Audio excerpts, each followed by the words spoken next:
Bom dia. Primeiro, o nome, senhor. Senhor Casimiro Teixeira.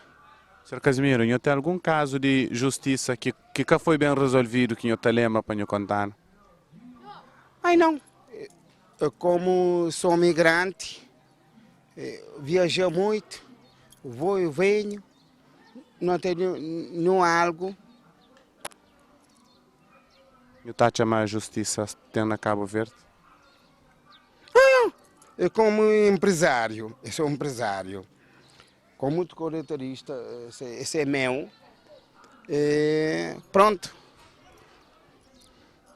Um bocadinho de bom, um bocadinho de bom, bom e mau, mas agressivo, de partes jovens, muito cuidado um pouco.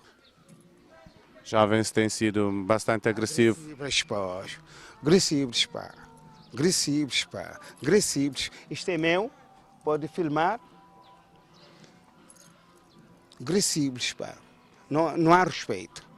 Eu sou migrante, eu continuo sempre a migrante, sou cidadania.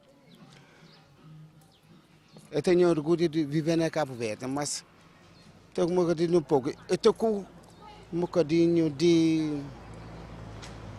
Sei lá.